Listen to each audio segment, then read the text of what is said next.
Génesis capítulo 9.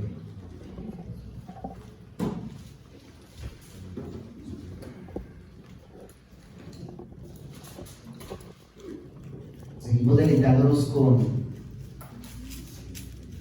el libro de Génesis que el Señor nos ha permitido venir estudiando. Y llegamos a este capítulo 9, titulado en muchas Biblias El pacto de Dios con Noé. Pero yo hablaría realmente de que es un pacto no solamente con Noé, el ser humano, sino un pacto con toda la humanidad. Cuando nosotros hablamos de pactos, se nos viene a la mente hablar de acuerdos, convenios, y en una época donde la palabra del ser humano vale poco o nada, desafortunadamente, cobra mucha vigencia hablar de los compromisos y los pactos. Y pues a lo largo de la historia definitivamente son muchísimos los episodios en donde la palabra del ser humano queda en entredicho. Una de ellas muy célebre y muy recordada tiene que ver con el pacto de no agresión que hubo entre la Alemania nazi y la Unión Soviética poco antes de iniciar la Segunda Guerra Mundial. Dos países que habían iniciado una carrera armamentística y que estaban buscando a toda costa iniciar una guerra. Y estos dos países hacen un acuerdo, así se le conoció, el pacto de no agresión, donde uno se comprometía a no atacar al otro, pero sí se pusieron de acuerdo para invadir a un territorio vecino, con uno de los dos, que fue Polonia. Entonces hicieron el acuerdo ahí en secreto y unos días después Alemania invade la parte occidental de Polonia, la Unión Soviética invade la parte oriental de Polonia, pero el pacto de no agresión seguía. Usted y yo no nos hacemos daño. Bueno, ese pacto no duró mucho, menos de 2 años después los alemanes estaban invadiendo la Unión Soviética y pues se da el zaperoco que ya sabemos que fue la Segunda Guerra Mundial. Un pacto de caballeros que de caballeros no tenía absolutamente nada y que terminó pues en uno de los conflictos, si no el conflicto más desastroso de toda la historia reciente, la Segunda Guerra Mundial. Un pacto que definitivamente no funcionó. Sin embargo, vamos a hablar el día de hoy de un pacto que sí iba a funcionar, porque no dependía de nosotros. Dice el versículo 1 del capítulo 9, y bendijo Dios a Noé y a sus hijos. ¿Cuándo pasó eso? Cuando salieron de... Exactamente, después del diluvio, cuando ya salen del arca de Noé. Y bendijo Dios a Noé y a sus hijos y les dijo: sed fecundos y multiplicaos y llenad la tierra. Era un llamado a repoblar la tierra, ¿no? Después de este cataclismo que fue el diluvio universal, donde ya hemos podido hablar en otras ocasiones que es un hecho histórico verificado arqueológicamente, donde la tierra fue inundada completamente por causa del pecado de la raza humana. Salen Noé, su esposa, sus hijos, sus nueras, y hay un mandato del Señor: repoble la tierra. Había un llamado nuevamente a ser fecundos y a multiplicarse. Y es interesante que a lo largo de las escrituras, siempre que se habla de la posibilidad de fecundar, de multiplicar, de procrear, siempre se pone en un escenario de bendición. Para el Señor, es grato, es de bendición que el ser humano tenga esa posibilidad de procrear. En ese momento, claro, el planeta estaba despoblado, era una necesidad y era un mandato del Señor expreso a Noé y a quienes habían sobrevivido. Pero a lo largo de las Escrituras vemos que para el Señor es grato este asunto.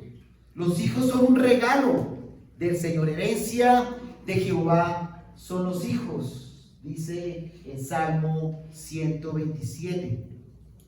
Y es curioso que en medio de esa realidad, ¿sí?, deseable por el Señor, en este mundo actual,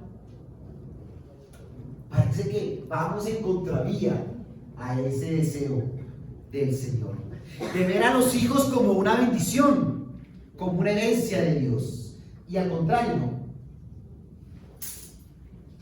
Vemos que año a año la tasa de natalidad va disminuyendo.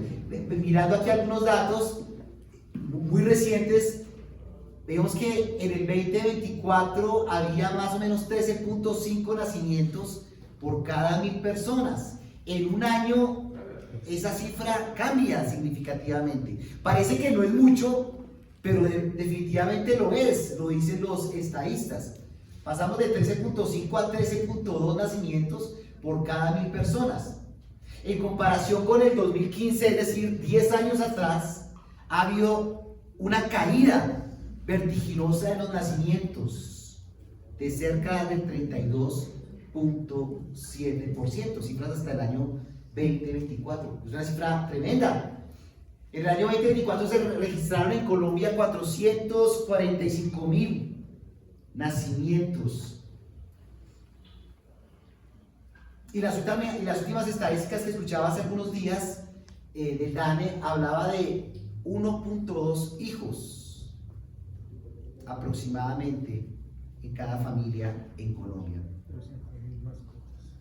Uno de los países del mundo con menor tasa de natalidad en este momento es Colombia. Se habla mucho de Europa por muchos años, ¿sí? Pero la tasa de natalidad en Colombia ha disminuido bastante. Qué interesante eso, ¿no? Qué interesante que hay una tendencia en el mundo a ir en contravía a lo que para el Señor es una bendición, ¿no? Y se exponen todo tipo de razones. Razones económicas, ¿para qué traer hijos cuando la situación económica está compleja? Razones de tipo moral, ¿no? ¿Para qué traer hijos a un mundo que está perverso? Y otra serie de justificaciones que en el fondo lo que creo es que tratan de disfrazar esa carrera alimentada por el orgullo y por el humanismo, donde estoy pensando en mí, mis sueños, mis proyectos, mi estatus, mi bienestar económico, y donde los hijos muchas veces terminan convirtiéndose en un obstáculo, ¿sí?, a esos propósitos, una carga a esos propósitos. Pero el Señor ve deseable y es una bendición para nosotros. Yo claramente ya rompí esa estadística hace rato. Y es una bendición del Señor, definitivamente, los hijos. Bien, el Señor le está diciendo a Noé: hay que repoblar la tierra. Versículo 2. Y el temor y el terror de vosotros estará sobre todos los animales de la tierra y sobre todas las aves del cielo y en todo lo que se arrastra sobre el suelo y en todos los peces del mar. En vuestras manos son entregados. Pareciera que antes del diluvio la relación entre los animales y el ser humano era diferente a la que va a empezar a darse en este momento. Parece que el hombre no era el depredador natural que empieza a convertirse a partir de lo que nos dice el versículo 2 de Génesis 9. Parece que había una sujeción voluntaria antes del diluvio, pero posterior al diluvio hay una sujeción por la fuerza. Y el temor y el terror le es impregnado a las especies para que puedan huir del ser humano, para su propia protección. Ustedes saben, los animalitos, muchos de ellos lo que tienden es a huirle al ser humano, ¿sí? Como un mecanismo de defensa, de protección. Eso parece que empezó a cambiar tras el diluvio universal. En vuestra mano son entregados. Es decir, el Señor le dice al ser humano que Él se va a enseñorear. ¿Sí? Se ratifica eso que le había dicho a Adán y Eva algunos siglos atrás. Va a enseñorearse sobre la naturaleza. Es curioso pensar también que en el discurso actual se ha puesto al hombre en una relación de par con los animales, ¿no? Tanto los animales como los seres humanos son sujetos de derechos. Y digamos que creemos dentro de lo más básico que es válido cuidar la naturaleza, ¿sí? Proteger a los animales, eso es cierto. Sin embargo, muchas veces este discurso termina siendo muy contradictorio, ¿no? Donde hay muchas campañas que defienden la protección de los animales. Vaya problema en que se meten las embarcaciones cazadoras de ballenas, ¿sí? Por cazar una ballena, y el mundo se indigna frente a ello, pero cada vez se indigna menos frente a temas como el aborto. Es decir, es un atentado y es un delito maltratar a un perro, una corrida de toros, que por supuesto no estoy de acuerdo en que maltraten a los perros, ni estoy de acuerdo en que le hagan ese daño a los toros en las corridas, pero se pone al mismo, se defiende de una manera vehemente este tipo de acciones, pero es indiferente frente a los millones de bebés que son asesinados año a año. Eso nos dice mucho de lo retorcida que está la mente del ser humano por causa de su pecado. Versículo 3. Todo lo que se mueve y tiene vida os será para alimento. Todo os lo doy como os di la hierba verde. Tal vez producto del diluvio, también las condiciones de la tierra van a cambiar. Y temas como los agrícolas, que seguramente antes del diluvio, ¿sí?, se practicaba de una manera más artesanal, aquí va a empezar un proceso mucho más complejo, pero igual más difícil, porque la tierra padece las consecuencias del pecado. Y por eso Dios, de manera tajante, le dice a Noé que absolutamente todo está dispuesto para que el hombre lo use a su beneficio. Para comer. Es permitido comer carne. ¿Sí? Ustedes también saben que hay una postura cada vez más fuerte, ¿no?, a favor del veganismo, ¿sí?, y en contra del consumo de carne. Y se argumenta una serie de puntos en favor de comer vegetariano y no comer carne, por tema de maltrato a los animales, etcétera, etcétera. Sí. Pero parece que fuera también contra ese discurso de lo que el Señor dispuso y le permitió al ser humano. Podemos comer carne, hermanos, pueden estar tranquilos. Sí. Podemos comer carne. Nos dicen aleluya.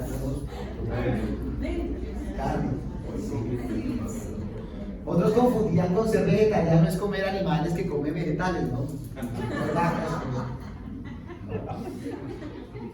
Y solo se comían la palma de las manos y de las... Versículo 4 y 5. Pero carne con su vida, es decir, con su sangre, no comeréis. Y ciertamente pediré cuenta de la sangre de vuestras vidas. De todo animal la demandaré. Y de todo hombre, del hermano de todo hombre, demandaré la vida del hombre. Bueno, aquí hay dos versículos, ¿no? El primero en donde se le permite al hombre comer carne, pero se hace una advertencia, ¿no? con su sangre no comeréis esa carne. Sí, y es evidente que en las escrituras, ¿sí?, a lo largo de las escrituras, la sangre es símbolo de ¿qué? Sangre es símbolo de vida. Son muchos versículos, más de 300 versículos en la Biblia, se habla y se establece esa relación, ¿no?, entre la sangre y la vida. Y es bien sabido que dentro de las culturas antiguas, ¿sí?, incluido el pueblo de Israel, muchas culturas tenían mucho cuidado, hablo especialmente del pueblo judío, por estas disposiciones que el Señor mandó a lo largo del proceso de escrituración de la ley mosaica, cuando da órdenes expresas al pueblo de Israel de que no consuman la sangre de los animales que son sacrificados, ¿sí? Pero que iba tal vez contrario a lo que hacían los otros pueblos paganos, donde hacían sus sacrificios y consumían esa sangre, ¿sí?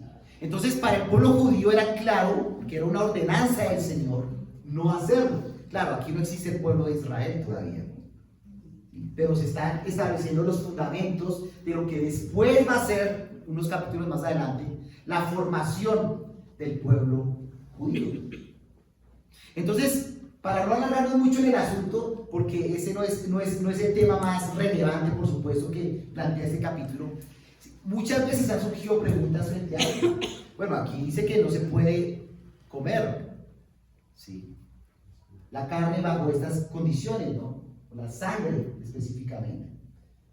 Y fue un tema que en el Nuevo Testamento, cuando nace la iglesia, se empieza a plantear también. ¿Sí? Cuando nosotros vamos a Hechos capítulo 15, en el Concilio de Jerusalén, se da un debate fuerte en torno a, bueno, hay judíos que se están volviendo cristianos. Los judíos venían con esa tradición muy arraigada, ¿sí?, que era de hecho un mandamiento de Dios, de no consumir esa sangre. Y porque ellos marcaban la diferencia frente a los pueblos paganos, que sí lo hacían abiertamente. Muchos de esos judíos se vuelven al cristianismo, ¿sí?, paganos, gentiles en este caso, se vuelven cristianos, ¿sí?, pero aquí empieza un dilema muy fuerte. Entonces, ¿debemos comer o no debemos comer? Y dentro del Concilio de Jerusalén, pues una de las cosas que plantea, ¿sí?, que plantea allí el Concilio de Jerusalén es que sabemos que la salvación solamente depende de Jesucristo. Esto no es cuestión de circuncidarse, porque algunos judíos que se habían vuelto cristianos también estaban empezando a enseñar de que no, tenemos que circuncidarnos. Entonces, allí en el Concilio de Jerusalén se dice, no, la salvación no es ni por circuncidarse, no circuncidarse, no, la salvación es solamente por Cristo, ¿sí? Entonces se establecen unos criterios muy básicos, ¿no? Apartarse de cosas contaminadas a los ídolos, apartarse de la fornicación, apartarse de lo que ha sido estrangulado, es decir, de esos animales donde han sido estrangulados, y comer de esa carne y de sangre. Pero más adelante vemos, por ejemplo, en Romanos capítulo 14, donde Pablo termina no refutando ello, sino suavizando a la iglesia cristiana, que era mucho más conformada en ese momento por gentiles.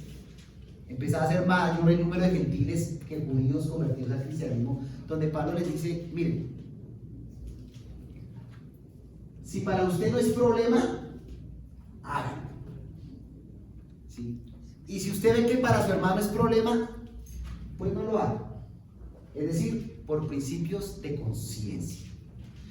Creo que ese mandamiento tenía una razón de ser en un momento histórico determinado, donde los sacrificios, donde el tema sacrificial en torno a la sangre jugaba un papel claro y determinante en la cultura de su tiempo. Ahora, en los últimos siglos, influenciados por la cultura occidental, donde estos sacrificios no se practican, ¿sí? Pues claramente estamos en otras condiciones y bajo otras características. Conclusión, ¿cuál es mi opinión personal sobre ello? Creo que no estoy impedido, hablando de un plato tan normal como cuál, por ejemplo, mis hermanos en esta ciudad. La chafaina, la morcilla, ¿sí? Creo, a criterio personal y de acuerdo a lo que leo en Romanos capítulo 14 y 15, que lo pueden leer en sus casas con mucha más tranquilidad, Romanos 14 y 15, creo que por motivos de conciencia no tengo problema en ir a comer una morcilla ahorita, ¿sí? Con algunos de ustedes y tampoco tienen ningún problema con ello. Pero si algún hermano tuviese algún problema de conciencia con ello, pues seguramente estoy llamado por el Señor a tener cuidado y por causa de la conciencia de ese hermano, pues ser prudente en tomar una decisión. Sabemos que hay hermanos que por convicciones no comen esas cosas, ¿sí? Y no es razón para juzgarles. Creo que tenemos que ser respetuosos con ello y tenemos que cuidarnos nosotros si estamos con un hermano así, no juzgarlo, ¿sí? Como decía Pablo allí en Romanos, sino por amor, ¿sí? Hacerlo o dejarlo de hacerlo. ¿Listo? Eso ahí medio resumiendo ese versículo que no lo quería pasar por alto, ¿sí? Ahora, sigamos con el siguiente versículo. Y ciertamente pediré cuenta de la sangre de vuestras vidas, de todo animal la demandaré, y de todo hombre, del hermano de todo hombre demandaré la vida del hombre. Aquí hay otro asunto muy interesante, ¿no? Aquí vemos el principio de justicia empezándose a aplicar en la historia de la civilización humana, donde al hombre le es conferido un poder especial dado por el Creador, y donde se toma como ejemplo ¿qué? La vida, la aplicación de la justicia frente a la vida y a la muerte. Y hay una sentencia clara, ¿no? ¿Cuál era el mandato de acuerdo a ese versículo? El que toma la sangre morirá. ¿Vida O muerte. por vida? Sí. Sabemos que en algunos países del mundo la pena de muerte es legal. Para no ir muy lejos, en Estados Unidos, en varios de los estados, ¿sí? La pena de muerte es ley. Muchos otros países del mundo China y Japón. actualmente, sí, en China también se practica. En muchos otros países no, Colombia no se practica la pena de muerte. Se llevó a cabo en el siglo XIX, pero fue abolido. Sin embargo, pues este es un referente, ¿no? Y cuando se escribe la ley mosaica, también vemos que la pena de muerte era válida, era aceptada, permitida, incluso ordenada por el Señor. Y se convierte en un referente importante, ¿no? Para tener en cuenta. Y creo que el debate se da actualmente, quienes están a favor, quienes están en contra de la pena de muerte, ¿no? Y a veces cuando vemos tantas injusticias en nuestro sistema, ¿sí? Cuando vemos actos, por ejemplo, de violación y demás, pues ahí es cuando surge el debate, ¿no? Una persona violadora es una persona que después de salir de la cárcel está rehabilitada completamente. ¿Qué probabilidades tiene de reincidir? Y se han hecho estudios que demuestran que no se puede rehabilitar, ¿no? Que definitivamente lo único que lo puede hacer es nuestro Señor Jesucristo. Pero por supuesto ese es un tema que genera un debate muy amplio. Ya sabemos lo que enseña la Biblia al respecto, y pues la Biblia definitivamente se convierte en un referente, ¿sí? Nosotros no estamos llamados a cumplir la ley de Moisés, pero la ley de Moisés sí nos da lineamientos muy interesantes de cómo se podría obtener o llegar a ser una sociedad mejor si muchas de las disposiciones que Dios ordenó al pueblo de Israel las acatáramos el día de hoy, ¿sí? Insisto, no estamos llamados, ¿sí?, a acatar las leyes que fueron dadas al pueblo de Israel, porque nosotros somos la iglesia de Cristo y creemos que el pueblo de Israel es uno y la iglesia de Cristo es el nuevo pueblo escogido por Dios. Pero sí es muy interesante poder ver en los orígenes de la formación de la civilización las disposiciones que el Señor trazó. Y creo que si como sociedad nos acercáramos a lo que el Señor trazó, seguramente seríamos una sociedad diferente. Sigamos. Versículo 7. Realmente repite: en cuanto a vosotros, sed fecundos y multiplicaos, poblad en abundancia la tierra y multiplicaos en ella. Después de dar estas instrucciones, el Señor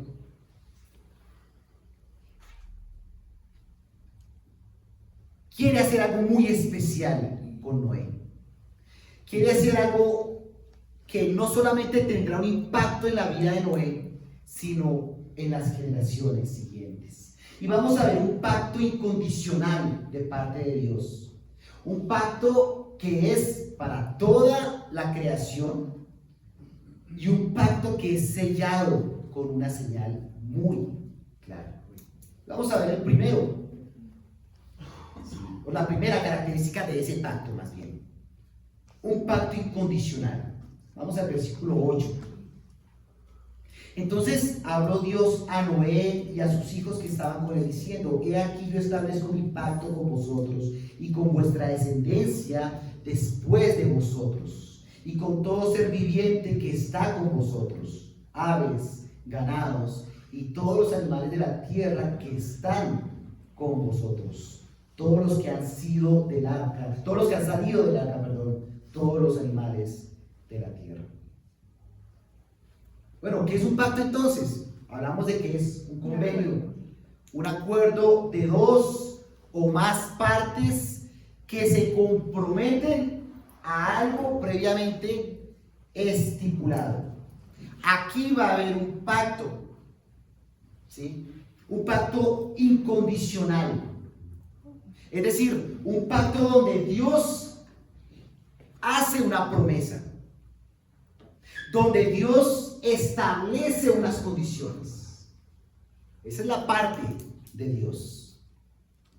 Y donde el hombre, ¿qué parte tiene en ese pacto? El hombre acepta, porque no le queda de otra. ¿Sí? Acepta los términos y condiciones de ese dictamen de Dios. Ese es el pacto incondicional de Dios. Un pacto que no depende de lo que yo haga. No, es un pacto que nace y se sustenta en la fidelidad de Dios.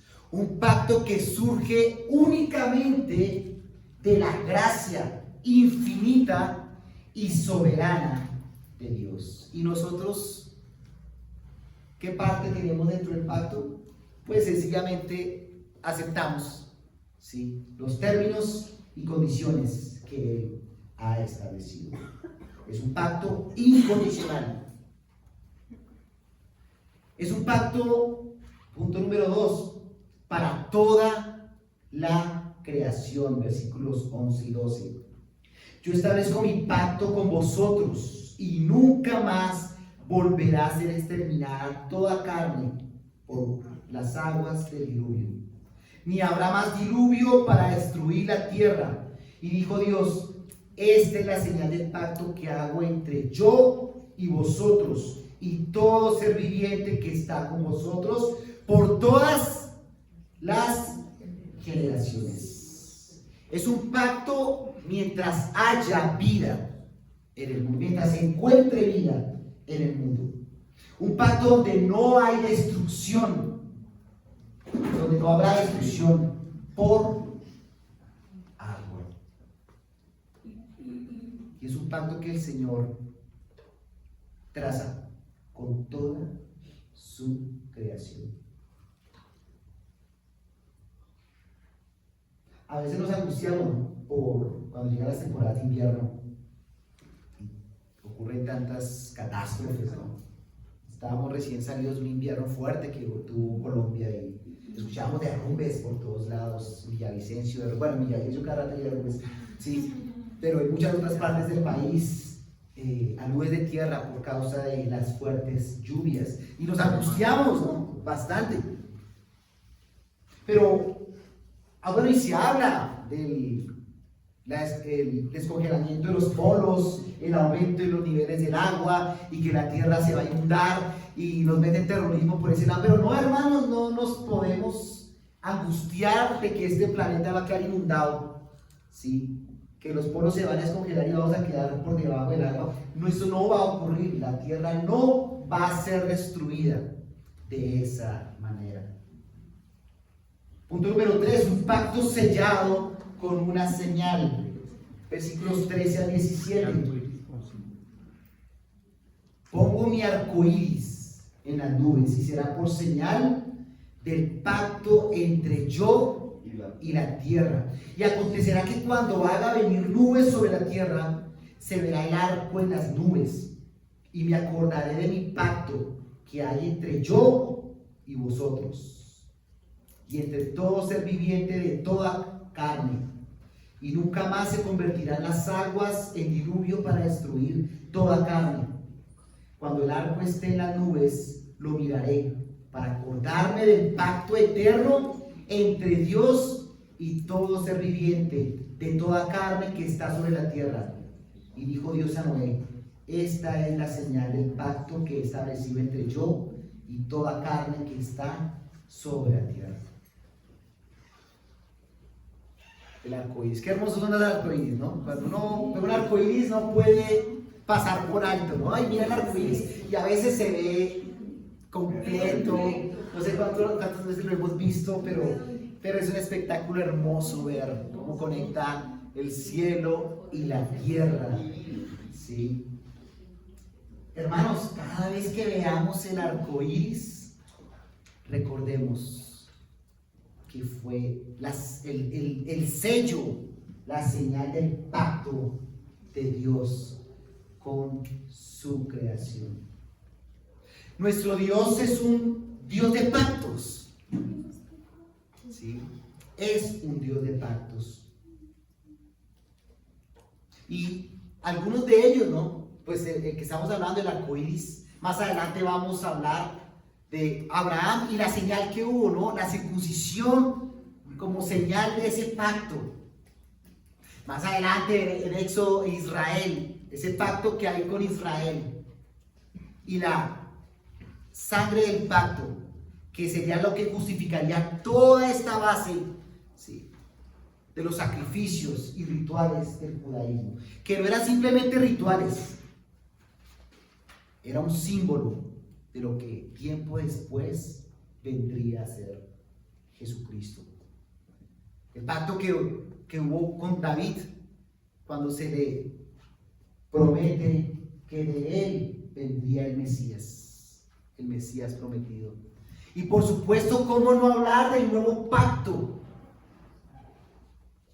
El nuevo pacto de mi sangre, decía el Señor Jesús, cuando levantó el cuerpo simbolizado por el pan y la copa, que recordábamos hace un momento mediante este símbolo, ese pacto que el Señor Jesús hizo, el pacto, la sangre como señal del nuevo pacto. Dios prometió que no iba a destruir el mundo mediante agua, pero no prometió que no lo iba a destruir. Cuando vemos tanto deterioro a nivel social y a nivel natural en nuestros días, nos damos cuenta de que la tierra está en un punto de no retorno. ¿Sí? Por causa, claro, de nuestro pecado, pero también porque el Señor ha dejado que el ser humano siga entenebrecido por su pecado, se aparte de Dios, se aparte más de Dios, y en medio de ese apartamiento el mundo agonice y se degenere cada vez más. Dios prometió que vendría una destrucción para el mundo. Y estamos en los últimos tiempos. Dice Mateo 24:37, mas como en los días de Noé, así será la venida del Hijo del Hombre. Porque como en los días antes del diluvio estaban comiendo y bebiendo, casándose y dando en casamiento, en una promiscuidad deliberada, hasta el día en que Noé entró en el arca, y no entendieron hasta que vino el diluvio y se los llevó a todos. Así también será la venida del Hijo del Hombre. Entonces estarán dos en el campo, el uno será tomado y el otro será dejado. Dos mujeres estarán moliendo en un molino, la una será tomada y la otra dejada. Velad pues, porque no sabéis a qué horas ha de venir vuestro Señor. Y dice 1 Pedro 3, 1 al 7. Amados, esta es la segunda carta que os escribo, y en ambas despierto con exhortación, para que tengáis memoria de las palabras que antes han sido dichas por los santos profetas, y el mandamiento del Señor y Salvador, dado por vuestros apóstoles. Sabiendo que en los postreros días vendrán burladores, andando según sus propias concupiscencias y diciendo: ¿dónde está la promesa de su advenimiento? Porque desde el día en que los padres durmieron, todas las cosas permanecen así, como desde el principio de la creación. Estos ignoran voluntariamente que en el tiempo antiguo fueron hechos por la palabra de Dios los cielos y también la tierra, que proviene del agua, y por el agua subsiste, por lo cual el mundo de entonces pereció anegado en agua. Pero los cielos y la tierra que existen ahora están reservados por la misma palabra, guardados para el fuego en el día del juicio y la perdición de los hombres impíos, como en los días de Noé. Hermanos, hoy más que nunca estas palabras del Señor cobran vigencia. El Señor no va a destruir el mundo por agua, pero lo va a destruir por fuego.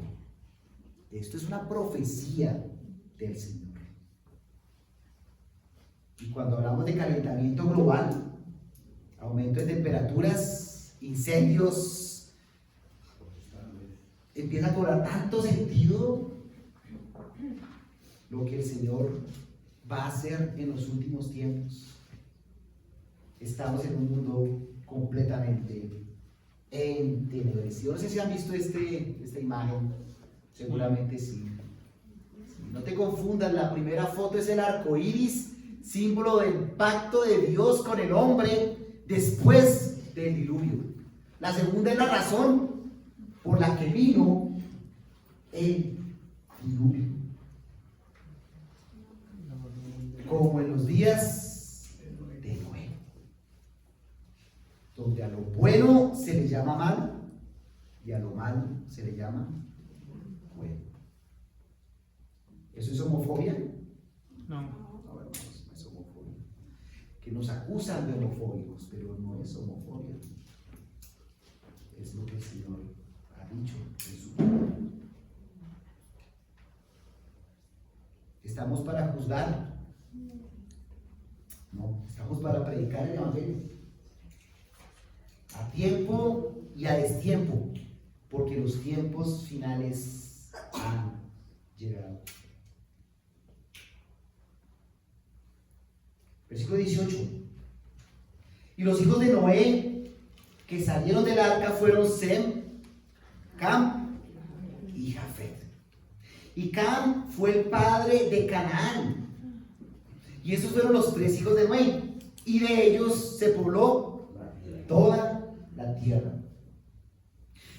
Canaán no solamente fue la tierra de los que se llaman cananeos, ¿no? Sino todos los pueblos que viven o vivían más bien en esa zona. Los pueblos de Sidón, los amorreos, los jebuseos, incluso los fenicios, los filisteos y los palestinos. Si les preguntan a los palestinos cuál es su origen, y lo han hecho ese tipo de preguntas al pueblo palestino, ellos se autoproclaman como descendientes de Canaán, porque los cananeos habitaban esa tierra antes de que los judíos llegaran. ¿Sí? Una de las razones que alegan los palestinos de permanecer allí es que ellos afirman ser descendientes de esos primeros pueblos que estaban habitando allí y que los judíos llegaron en la época de Josué a poblar. ¿Por qué menciono esto? Pues bueno, lo que viene más adelante es muy interesante. ¿Sí? Entonces, versículo 20. Entonces Noé comenzó a labrar la tierra y plantó una viña y bebió el vino y se embriagó y se desnudó en medio de su tienda. Y Cam, padre de Canaán, vio la desnudez de su padre y se lo contó a sus dos hermanos que estaban afuera.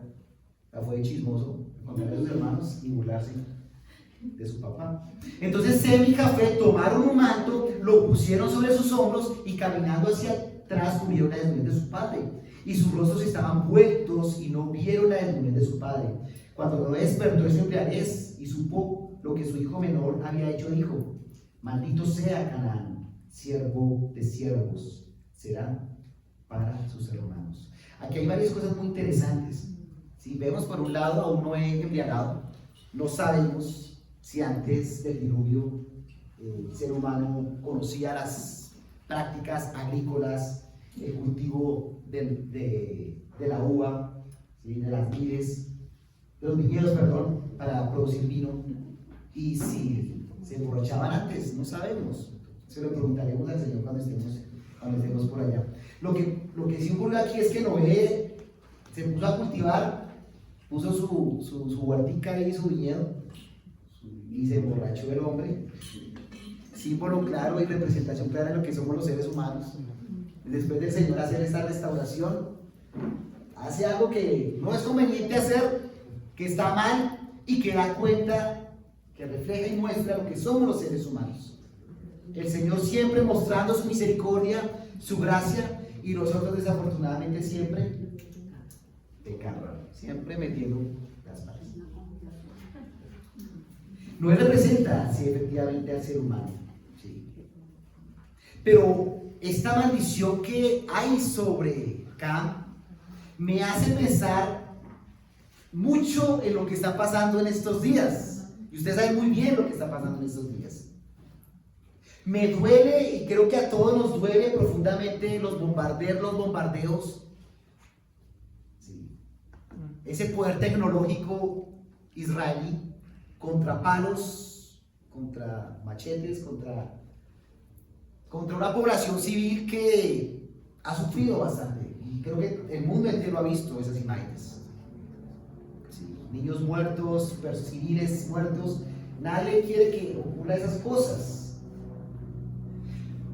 Pero es inevitable, después de leer un pasaje como estos, no pensar en que Dios es soberano y perfecto y que yo no soy quien para juzgar los propósitos y las disposiciones del Señor. El pueblo palestino que se autoproclama descendiente de los cananeos está padeciendo una situación bien dura, bien compleja. Y hasta el día de hoy ha sido una cosa bien compleja poder formar un Estado palestino. Y esa situación de humillación que vive el pueblo palestino, pues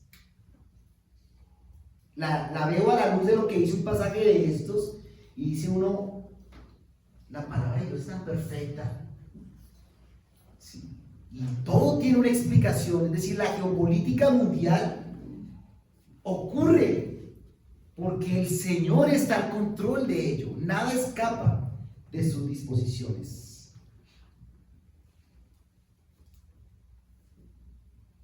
¿Por qué ha sido tan difícil para Palestina tener un Estado? Bueno, podríamos ver aquí una respuesta, una posible respuesta. Porque el Señor lo dijo, y punto. Versículo 26. Bendito sea el Señor, el Dios de Sem, y sea Canaán su siervo. Esa descendencia de Sem ocuparía un lugar especial en el corazón de Dios. Y sabemos quiénes son descendientes de Sem: el pueblo de Israel, el pueblo judío. Incluso el mismo pueblo árabe son descendientes de Sem. No nos cabe duda que Israel ha sido uno de los pueblos que más ha sufrido en la historia. Cuando miramos a lo largo de la Biblia, los judíos fueron invadidos por estos. No ha sido por casualidad, ha sido por su desobediencia al Señor, definitivamente. Pero lo que sí es cierto es que el Señor ha escrito la historia de la humanidad donde Israel ha ocupado un papel. Más allá de que nos guste o no nos guste sus prácticas, Israel ha ocupado un papel en la historia de la humanidad. Y no ha sido fortuito. No se puede uno explicar cómo un país tan pequeño, que es más pequeño que Cundinamarca, estén puestos los ojos de las grandes potencias del mundo. Eso me parece a mí, humanamente hablando, absurdo. ¿Quién se va a fijar en un país tan insignificante? Pero ustedes ven a Rusia, Estados Unidos ahí. Y eso no es fortuito. Hay una bendición para hacerlo.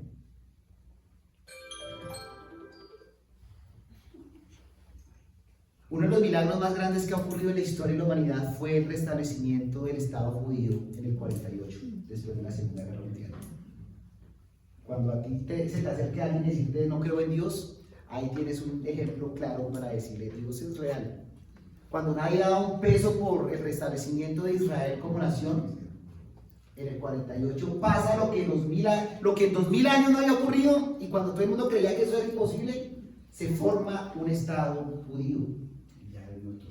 Y eso va a generar unos problemas geopolíticos fuertes, hoy lo estamos viendo más que nunca, pero es el cumplimiento de una promesa. Y pues las grandes potencias de una u otra manera rindiéndose a los pies de Israel. Eso me sorprende mucho eso. ¿Sí? No estoy diciendo con esto que debemos hacer apología a Israel. No lo estoy diciendo. Creo que el Estado judío es un Estado secular, laico. La mayoría de judíos, no, israelíes más bien, son ateos. O sea, es un pueblo que está apartado del evangelio completamente. ¿Sí? Se burlan literalmente ellos. No me sentiría bien haciendo apología a Israel. No es la intención. Pero sí es mi intención mostrar que Dios está en control absolutamente de todo. Nosotros somos espectadores, hermanos, de lo que Dios está haciendo. Creo que ese es nuestro papel en ese mundo. Ser espectadores de lo que Dios hace en su soberanía y aprovechar las circunstancias que ocurren para predicar el evangelio. Eso es lo que tenemos que hacer. Mostrar compasión tanto por los israelíes que están apartados de Dios, como por los palestinos que están apartados de Dios, como por toda la humanidad que está apartada del Señor. Ese es nuestro llamado. Versículo 27, nos acabó el tiempo, hermanos. Engrandezca Dios a Jafet y habite en las tiendas de Sem y sea Canaán su siervo. Es interesante cuando uno mira aquí este mapa, que es un aproximativo de cómo se fueron expandiendo las familias de la tierra. Los descendientes de Jafet son los pueblos europeos, gran parte de los pueblos europeos. Sabemos que el continente más desarrollado del mundo es Europa, y que Europa fue un instrumento de Dios para la expansión del evangelio. Que hoy día el continente más secularizado del mundo es Europa, eso es cierto. Pero aquí se ve el cumplimiento de una promesa de Dios. ¿Sí? Es impresionante cómo el Señor está en control de los detalles más grandes como los más pequeños. Versículo 28. Y vivió Noé 350 años después del diluvio. El total de los días de Noé fue de 950 años.